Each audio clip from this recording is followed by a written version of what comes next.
निर्विण्णाम नितरान भूमन नसद इंद्रिय तर्शनात् येन संभाव्यमानेन प्रपन्नांधम तमः प्रभु।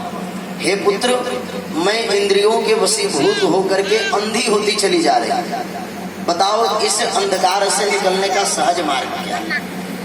तो श्री कपिल जी महाराज ने प्रथम दृष्टिया यही बताया कि माता जी, मन को और इंद्रियों को शांत करने का सहज और सरल मार्ग अगर कोई है तो संतों का दर्शन है।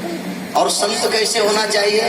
तितिक्षवः कारुणिकः सुहृदः सर्व देहिनां अजात शत्रवः शांतः साधवः साधु भूषण। ये महर्षि कपिलाचार्य जी अपने माता देवहूति को कहते हैं। दूसरे को कोई उपदेश दे तो कह रहे बड़ा उपदेशक बनल बड़ा, पर उपदेश कुशल बहुत तेरे तो ही बड़ा विद्वान बनल बड़ा। ये न कहे लो बड़का अपने 8 बजे उठा था ना, हमारा के उपदेश देता है कि उठ के तू 4 बजे भोर में बताओ, 12 बजे रात में 1 बजे सुतते हैं तो 4 बजे भोर में कहाँ से उठते?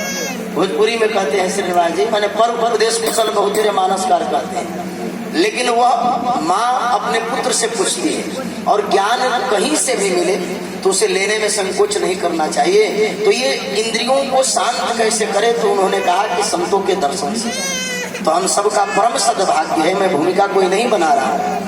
हमारे सन्मुख विराजमान पूज्य श्री धर्म सम्राट करपात्री स्वामी जी महाराज, जिन्होंने इस सनातन वैदिक धर्म के लिए, जिन्होंने भारत के उस सनातन संस्कृति के लिए अपने प्राणों की आहुति दे दी। आप सब जानते हैं कि तत्कालीन सरकार ने उन पर गौओं की रक्षा के लिए सन्मुख होकर के गोलियां चलवाई, लेकिन फिर भी वो तटस्थता पूर्वक अपने मार्ग को त्यागे नहीं, अपितु और दृढ़ता पूर्वक अपने विचारों के साथ, अपने इच्छाओं के साथ दृढ़ता पूर्वक, कहते हैं ना, हिमाद्रि तुंग श्रृंग से प्रबुद्ध शुद्ध भारती, उस विचारधारा से हमारे पूज्य श्री धर्म सम्राट करपात्री स्वामी जी महाराज बहुत से हमारे संतों की टोली को लेकर के किसके लिए लड़े? जिसके लिए परमात्मा इस धराधाम पर आते हैं। गो द्विज हितकारी, वो किसके लिए आते हैं? बोले गो और द्विज के लिए।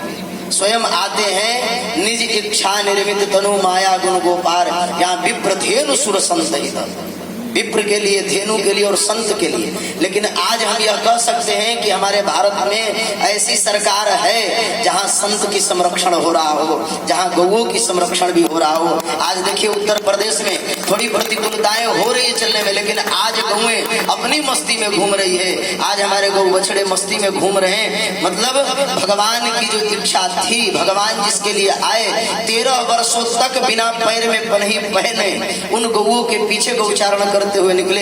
ऐसे पूज्य श्री धर्म सम्राट करपात्री स्वामी जी के अभिमत शिष्यों में से हमारे काशी से पधारे गौपासक, संतोपासक और विप्रों के प्रति अपनी उदात्त भावना को सदैव अपने जीवन में उतारने वाले हम सबके समादरणीय, ये आप सबकी कृपा नहीं, ये हमारे पूर्वाचार्यों की कृपा है और विशेष हमारी गंगा मैया की और गौ माता की कृपा है। आज हम पंडाल का काम देख रहे थे तो हमारे संतोष भैया कहे कि देखिए स्वामी जी गौ आ गई है दरवाजे पर। मेरे मन में, मैं उस समय नहीं बताया संतोष बाबू से, हमने कहा कि जो आ रहे हैं वो अभी गौ और शिक्षा के लिए, सनातन वैदिक शिक्षा के लिए ही सदैव प्रयासरत रहते हैं। तो मानो गौ माता अपने भक्त के आने से पहले सारे मार्ग को देख करके और यहाँ से प्रस्थान कर गई। स्वामी जी आपके आने से 2-4 मिनट पहले की घटना। तो ऐसे हम सबका सद्भाग्य है।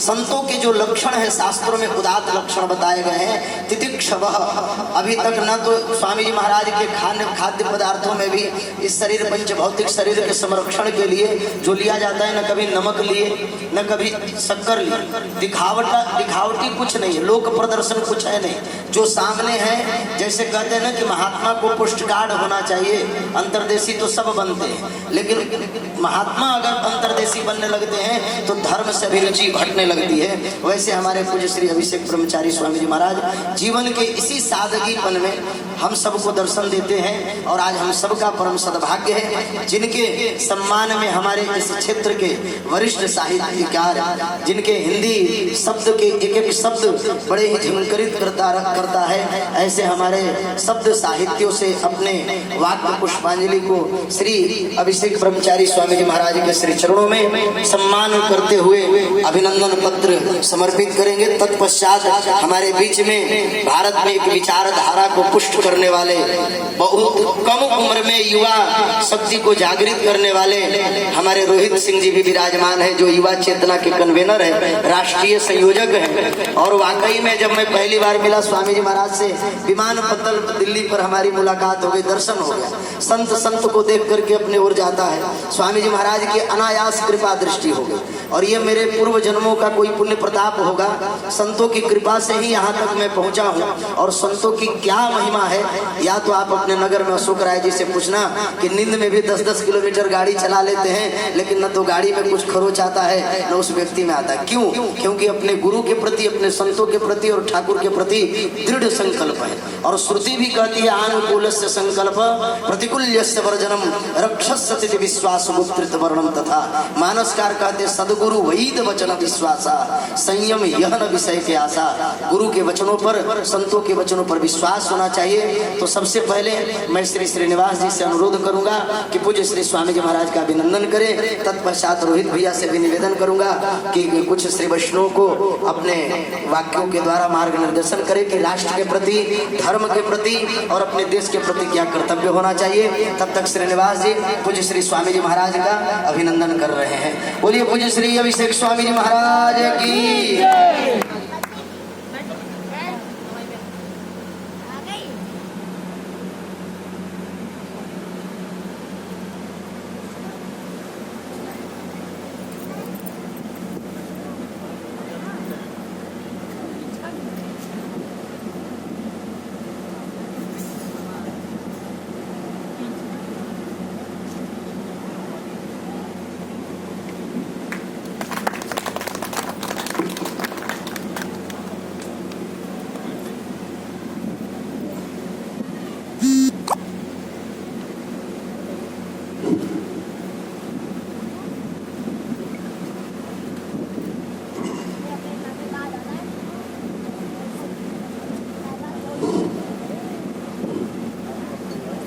ब्रह्मलीन धर्म सम्राट स्वामी कर्पात्री जी महाराज माघ शुक्ल चतुर्दशी संवत 2038 7 फरवरी 1982 को केदार घाट वाराणसी में स्वेच्छा से अपने पंच प्राण महाप्राण में विलीन कर गए।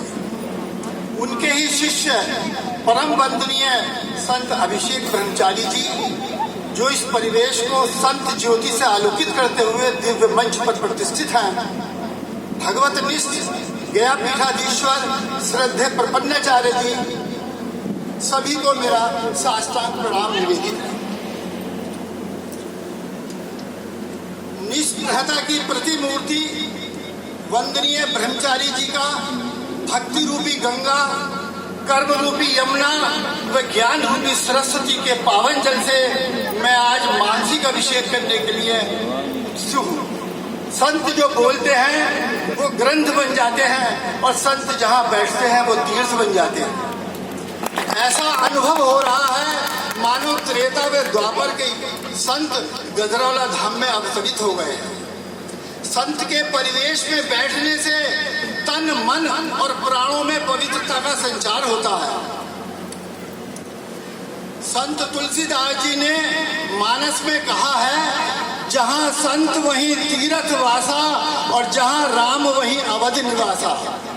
जिस प्रकार सूर्य व चंद्रमा अपना प्रकाश दुर्जनों के घर से हटा नहीं लेते, अर्थात सबके यहाँ समान प्रकाश करते हैं, इसी प्रकार संत महात्मा दूसरों के द्वारा सताए जाने पर भी सबके लिए कल्याणकारी होते हैं। रामचरितमानस में 2 प्रयाग है, चल प्रयाग जो संतों का समूह है, और अचल प्रयाग गंगा यमुना सरस्वती का संगम है।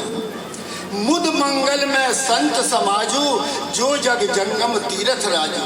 संत शब्द का विच्छेद करने पर संत यानी सह जमा अंत, जिनके चरणों में जाकर वैदिक समस्याओं का अंत हो जाता है, जहाँ संसार भाव का अंत हो जाता है और जहाँ संकटों का अंत हो जाता है, उसे संत कहते हैं। संत संपत्ति नहीं देते हैं, संत सन्मति देकर माला माल करते हैं।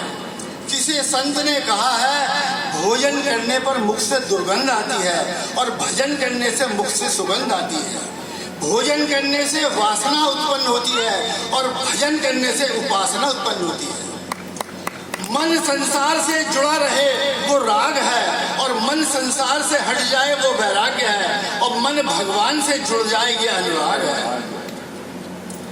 मानस में तुलसीदास जी स्वयं कह रहे हैं, मैं संत और असंत दोनों के चरणों की वंदना करता हूँ। दोनों ही दुख देने वाले हैं। संत बिछुड़ते समय प्राण हर लेते हैं और असंत मिलने पर दुख देते हैं।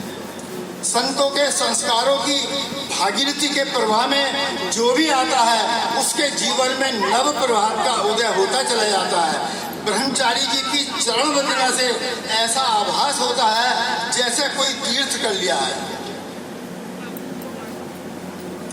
उनमें सादगी की प्रतिमूर्ति, आचरणों की पाठशाला और संस्कारों का चलता फिरता विद्यालय महसूस होता है। विनम्रता की पराकाष्ठा को स्पर्श करने वाले संतत व्यक्तित्व लिए वो हमारे आदर्श हैं, हमारे आशीष दाता हैं। इनका व्यक्तित्व एक सरोवर की भांति है जो स्नेह से लबालब भरा है। किनारे राष्ट्रभक्ति की मजबूत दीवारों से गिरे हैं और केंद्र में इनके धर्म के कमल खिल रहे हैं। मैं श्रीमन नारायण के चरणाम्बुज युगल में प्रतिपूर्वक उनके लिए जीवेम श्रद्धेय शतम की प्रार्थना करता हूँ। जय जय सीताराम।